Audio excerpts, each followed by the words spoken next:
మన ప్రభువు మనమందరము తనతో వ్యక్తిగతంగా అన్యోన్య సహవాసం చేయాలని ఆయన ఉద్దేశించారు.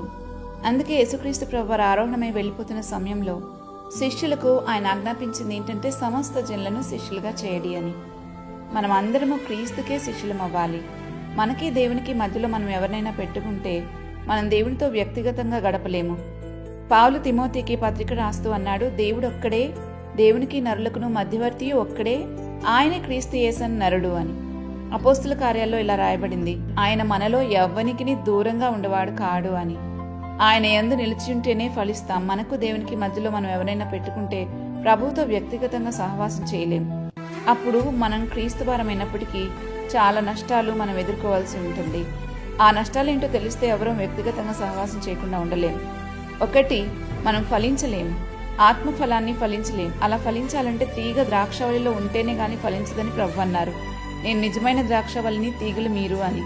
తీగ ద్రాక్షవల్లిలో నిలిచి ఉంటేనే గాని ఫలించదు. అలాగే మనం క్రీస్తుతో వ్యక్తిగతంగా సహవాసం చేస్తేనే గాని ఫలించలేం. ఫలం లేనప్పుడు నువ్వెవరో నేను అరుగను అని ప్రభు అనే అవకాశం ఉంది. 2, ఆయన స్వరం వినలేం. ప్రభు అన్నారు, నా గొర్రెలు నా స్వరం వినును అని.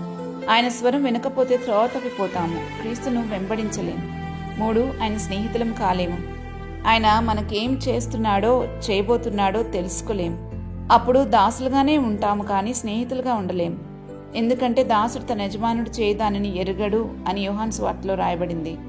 కానీ స్నేహితులు అలా కాదు, అన్నీ తెలుసుకుంటారు. పనిచేసే విషయంలో మనం దాసులుగా ఉండాలి కానీ తెలుసుకునే విషయంలో ప్రభుకి స్నేహితులుగా ఉండాలి. 4, ఆయన కోసం వేచి ఉండలేం. వేచి ఉండే వారికి కలిగే ఆశీర్వాదాలు అన్నిటినీ మిస్ అయిపోతాం. అందుకే సేవకులు కేవలము వారి వంతు ప్రజలను ప్రభువు దగ్గరికి నడిపించటమే కానీ క్రీస్తు శిష్యులను అపహరించి వారిని సొంత శిష్యులుగా చేసుకోకూడదు. యాకోబు తన పత్రికలో రాస్తున్నాడు, అందరికీ దేవుని యొద్దకు రండి, అప్పుడు ఆయన మీ యొద్దకు వచ్చును అని.